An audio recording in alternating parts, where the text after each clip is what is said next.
అత్యాధునిక labs, international collaborations, advanced placements. మీ dream career ని రీచ్ అవ్వడానికి మీ best choice Godavari global university. Hi, hello, నమస్తే, welcome back to I dream media. నేను మీ వైష్ణవి. గట్ హెల్త్ బాగుండడం కోసం మనందరం ఎన్ని రకాలుగా కృషి చేస్తుంటామో, ఎన్ని డైట్లు చేస్తుంటామో మనకే తెలుసు. మరి గట్ హెల్త్ కోసం అంత కష్టపడకుండా ఆయుర్వేదంలో ఎలాంటి ఫుడ్ తీసుకొని మన గట్ హెల్త్ బాగా చేసుకోవచ్చు, గట్ హెల్త్ బాగుంటే మన బాడీ మొత్తం బాగుంటుంది అంటుంటారు. మరి ఈ విషయం గురించి మాట్లాడడానికి ఈరోజు నాతో పాటు డాక్టర్ సుధాకర్ రెడ్డి గారు ఉన్నారు, అనువంశిక ఆయుర్వేదం స్పెషలిస్ట్. సార్తో మాట్లాడదాం. Hello sir. నమస్తే అండి. నమస్తే అండి, ఎలా ఉన్నారు? బాగున్నానండి. గత 20 సంవత్సరాల నుంచి ఆయుర్వేద వైద్యం చేయడం జరిగింది. చాలామందికి ఏంటంటే ఈ కాన్స్టిపేషన్ ప్రాబ్లం ఉంటుంది, మలబద్ధకం ప్రాబ్లం ఉంటుందండి. చాలామందికి ఉంటుంది. చాలామంది దానివల్ల ఏంటంటే గట్ని ముందు క్లీన్ చేసుకోవాలంటే పూర్వకాలం విధానం ప్రకారం ఆముదమే తీసుకోవాలండి. ఇంతకు ముందు అసలు గట్ హెల్త్ అనే టాపిక్ ఉండేది కాదు కదండి. ఆయుర్వేదం ఎప్పటి నుంచో ఉంది. మరి పూర్వం మన పూర్వీకుల నుంచి అంటే మన తాత ముత్తాతల నుంచి కూడా ఈ మనకు తెలియకుండానే గట్ హెల్త్ బాగా కాపాడేవారు. తెలియకుండానే కాపాడేవారు. ఒకవేళ ఇష్టం ఉన్నా లేకపోయినా కూడా 3 monthsకి ఒకసారి పిల్లలకి ఆముదం తాగిపించేవారు. ఆముదం వేడి చేసేవారు. వాళ్ళకి మెజర్మెంట్ చూసుకునేవారు. అంటే ఒక 20 kgs వెయిట్ ఉన్నారు అనుకోండి పిల్లలు, ఒక 15 ml వరకు ఆముదం తాగించేవారు అనమాట. తాగించేవారు. ఈవెన్ పుట్టిన పిల్లలకు కూడా ఆముదం నాకిపించేవారు. పొట్ట క్లీన్ అవుతుందని ఒక చొక్క నాకిపించేవారు. అట్లా ఆముదంతో మనకు పొట్టలో ఉండే బ్యాడ్ బ్యాక్టీరియా ముందు మొత్తం బయటికి ఎలిమినేట్ అయిపోతుంది అండి. అది ఫస్ట్ స్టెప్లో గట్ హెల్త్ అంటే ఆముదం తాగొచ్చు, తాగాలండి. తాగితేనే మనకు తెలియకనే కొంతమంది చాలా మందికి నడువు నొప్పులు అయి ఉంటాయి. వచ్చినప్పుడు చాలా మంది అడుగుతూ ఉంటారు, ఏమన్నా మెడిసిన్ ఉందా అని అడుగుతారు.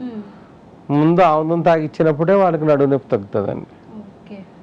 ముందు గట్లో వేస్ట్ గ్యాసెస్ ఇవన్నీ క్లియర్ అయిపోయి గట్లో ఉన్న బ్యాడ్ బ్యాక్టీరియా కూడా వెళ్ళిపోతూ ఉంటేనే వాళ్ళకి తిన్న ఫుడ్ బాగా అబ్జర్వ్ అవుతుంది. బాడీలో ఎప్పుడైతే బ్యాడ్ బ్యాక్టీరియా ఉందో వాతం పెరిగిపోతుంది. వాతం పెరిగిపోవడం వల్ల ఏమవుతుంది, మొత్తం అన్ని పెయిన్స్ అవన్నీ కూడా వస్తాయి. సిస్టమ్ అంతా ఇదవుతుంది.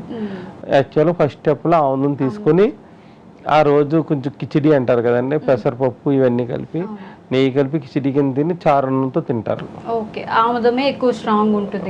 చారున్నంతో తింటారు. చాలా ఓళ్ళలో ఆముదం తాగిన తర్వాత ఒక 2-3 times పొట్ట క్లీన్ అయిపోయిన తర్వాత మిరియాల చారు తాగుతారు.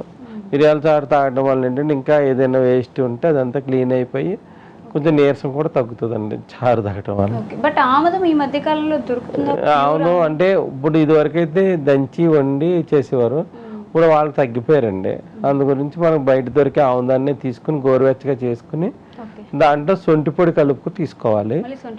ఎందుకంటే తీసుకోవాలంటే ఇదివరకు వండిన ఆముదంలో కడుపు నొప్పి వచ్చేది కాదు.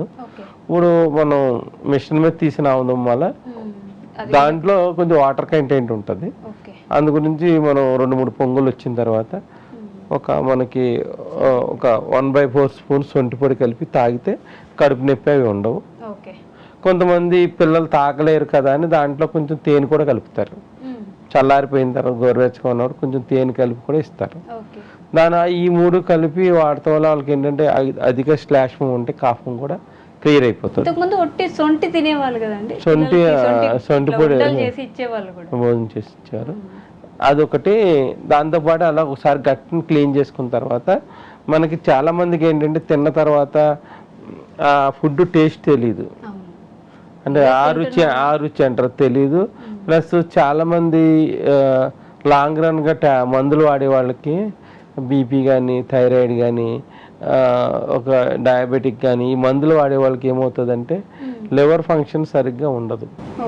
ఉండకపోవడం వల్ల వాళ్ళకి ఏం చేస్తారంటే ఎవరో చెప్తారు 3 పూటలు తినకండి, 2 పూటలు తినండి అంటారు. మళ్ళీ ఏంటంటే వాళ్ళకి ఆకలిసినా కూడా తినరు. ఇక ఆకలిసినా కూడా దాన్ని ఆకలి చంపుకుంటారు. అలాగ ఒక 3-4 నెలలకి తగ్గించుకున్న తర్వాత వాళ్ళకి ఆకలి ఇకనం అయిపోతుంది. అంటే ఈ మధ్య కాలంలో ఇంటర్మీడియట్ ఫాస్టింగ్ అని చెప్పి అంటే వాళ్ళకి ఆకలిసినప్పుడు ఇదివరకైతే పొద్దున్న టిఫిన్, మధ్యాహ్నం భోజనం, సాయంత్రం లైట్గా ఇది వాళ్ళు టిఫిన్ తింటే టిఫిన్ ఏదైనా ఉండేవారు. అట్లా అలా మందగించిపోతుంది. ఆ మందగించిపోయినప్పుడు మన ఇంట్లో దొరికే అల్లం అండి ఇది.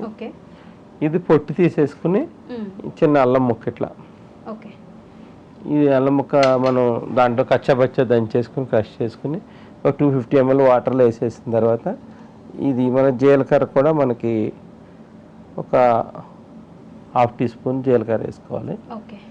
దీంట్లో మనకి బయట దొరుకుతుంది రాక్ సాల్ట్ అని దొరుకుతుందండి, పింక్ సాల్ట్ అంటారు, సైంధవంలో అంటారు. అది వేసుకుని ఒక గ్లాస్ 1/2 గ్లాస్ వరకు మరిగించుకుని భోజనానికి ముందు ఒక అరగంట ముందు తాగితే మనకి భోజనం మీద హితం పెరుగుతుంది, ఆకలి బాగా వేస్తుంది, తినాలనిపిస్తుంది. ఒకవేళ మర్చిపోయారు అనుకోండి, భోజనం అయిపోయిన తర్వాత కూడా తాగొచ్చు. మరి లావుగా ఉండే వాళ్ళు ఎక్కువ తినకూడదు అనుకుంటారు. అంటే లావుగా ఉంటే తినకూడదు అని కాదండి. ఒకవేళ లావుగా ఉన్న వాళ్ళు ఉంటే భోజనానికి ముందు వెజిటేబుల్స్ ఒక 1 time 2 times బాయిల్ చేసుకుని అవి తింటే అతి ఆకలి తగ్గిపోతుంది, ఇంకా వెయిట్ లాస్ అవుతారు అట్లా. ఇది ఏంటంటే ఇది తినటం వల్ల మనకి ఆ డైజెషన్ డిస్టర్బ్ అయిపోయినా కూడా డయాబెటిక్ లెవెల్స్ పెరుగుతాయి. చాలా మందికి ఏంటంటే ఆకలిసం తినరు, ఒకవేళ కొంచెం తింటే కడుపు ఉబ్బరంగా ఉంటుంది. దానివల్ల ఏంటంటే మధ్యాహ్నం మీల్ చేయాలనిపించదు కొంతమంది హెవీగా ఆకలి ఉంటుంది. ఇదేంటంటే నార్మల్ చేస్తుంది. ఇలాగ చేయటం వల్ల ఏమవుతుంది, డెకాషన్ చేసుకుని రోజు మధ్యాహ్నం కానీ సాయంత్రం కానీ భోజనాన్ని ముందు తీసుకున్నారనుకోండి, ఇలా 21 daysకి వాళ్ళకి హార్బియస్గా ఆకలి అన్ని బాగా వేస్తుంది. రోజుకి ఒకసారి తీసుకుంటే సరిపోతుంది. మరి ఎక్కువగా ఉన్న వాళ్ళు 2 పూట్ల తీసుకోవచ్చు. ఉదయం సాయంత్రం ముందు తీసుకుంటే ఆకలి బాగా వేస్తుంది, భోజనం తర్వాత తీసుకుంటే ఉన్నదంతా అరుగుతుంది. మధ్యరాత్రి ఆకలేసి తింటుంటారు కొంతమంది, ఈ సాయంత్రం వద్దొద్దు డైట్ అని చెప్పేసి ఆగిపోయిన వాళ్ళు మధ్యరాత్రి లేచి ఆకలేస్తుంది తింటే కానీ నిద్రపోలేని వాళ్ళు ఉంటారు కొంతమంది. తింటే అంటే వాళ్ళకి చెప్తాం కదండి, వీళ్ళకి తిన్న ఫుడ్ వెంటనే అరిగిపోతుంది, ఎక్కువసేపు స్టోరేజ్ ఉండదు. ఆ ఉండకపోవడం వల్ల ఇట్లా జరుగుతుంది. మన మార్కెట్లో రెడ్ రైస్ అని దొరుకుతాయి, మీ చేతిలో ఉన్నాయి. ఇది రెడ్ రైస్ అంటారు, నవారా రైస్ అంటారు. కొంతమందికి మిల్లెట్స్ తిన్నా కూడా కొంతమందికి అరగదు, అంటే అందరికీ ఒకలాగా ఉండదు కదండి. కొంతమంది మిల్లెట్స్ తింటే అరగదు, వాళ్ళకి రెడ్ రైస్ అన్నది బాగానే అరుగుతుంది. మెత్తగా దీన్ని ఫ్రై చేసుకుని మెత్తగా పౌడర్ చేసేసుకోవాలి. రెడ్ రైస్ ని ఫ్రై చేసుకోవాలి. అంటే కొంతమందికి డైరెక్ట్ ఇలా వండుకుంటే వాళ్ళకి అరగదు సరిగ్గా. దాన్ని వేయించుకుని దీంట్లో కొంచెం జీలకర్ర వేసుకుని పౌడర్ చేసేసుకుని రాగి జావ ఎట్లా కాసుకుంటారు అట్లా కాసుకుని పొద్దున్న టిఫిన్ అయిపోయిన తర్వాత గ్లాస్ తాగారనుకోండి, వీళ్ళకి డయాబెటిక్ పేషెంట్స్కి ఒక 12:30-12 అయ్యేటప్పటికి విపరీతమైన ఆకలేసేస్తుంది. అది కంట్రోల్ చేసుకోలేరండి. ఆ టైంకి ఏ స్వీట్ ఏదో ఒకటి దగ్గర అందుబాటులో ఉంటే అవన్నీ తినేస్తూ ఉంటారు. వాళ్ళకి దాన్ని కంట్రోల్ చేసుకుంటా కూడా రెడ్ రైస్ ఉపయోగపడుతుంది. అలాంటి వాళ్ళకి డయాబెటిక్ పేషెంట్స్ కూడా ఉపయోగపడుతుంది. నార్మల్ గా అందరూ కూడా అందరూ కూడా ఇలా జావ కింద తీసుకుంటే దీనివల్ల గట్ హెల్త్ కాపాడుకోవచ్చు, ప్లస్ దాంతోపాటు ఎముకలు కూడా గట్టిపడతాయి. ఎవరైతే బ్యాక్ పెయిన్ ఉందో ఆ బ్యాక్ పెయిన్ కూడా పెరగకుండా ఉంటుంది ఈ రెడ్ రైస్ వల్ల. అంటే రైస్ రూపంలో తీసుకోలేదు, అంత టైం ఎవరికి కూడా లేదు. ఇది ఒక గంటన్నర ఉడకబెడితే గానీ దీన్ని కాదు. దాంతోపాటు ఒక 2 hours అయినా నానబెట్టి వండుకోవాలి. అందు గురించి కొంతమంది దీన్ని వండుకుంటాం అంటే తెలిసినా వండుకుంటాం మానేశారు. అందు గురించి మనం ఎప్పుడైతే దీన్ని ఈ రెడ్ రైస్ని తెచ్చుకుని ఒకసారి వేయించి పౌడర్ చేసుకుని మనం పెట్టుకుని ఇన్స్టెంట్గా జావ కింద కాసుకుంటే ఇది అరుగుతుంది, ప్లస్ ఎక్కువసేపు స్టోరేజ్ ఉంటుంది, ప్లస్ దీనివల్ల బోన్ హెల్త్ కూడా మనం కాపాడుకోవచ్చు. ఓకే అండి, thank you. Okay. And for more videos, please subscribe to iDream. Please subscribe to iDream. Please subscribe iDream. And please subscribe to iDream. For more videos, subscribe to iDream. please like, share and subscribe to the channel.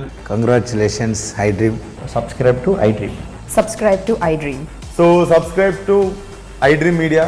iDream ki iDream team andarki huge congratulations. Please subscribe iDream Media. Please subscribe to iDream.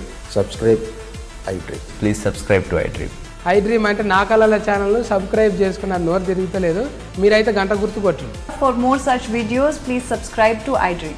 Subscribe to iDream. Please subscribe to iDream. Please subscribe iDream Media. Please do subscribe to iDream. Please subscribe to iDream Media. For best entertainment and information, please subscribe iDream. And don't forget to subscribe to iDream.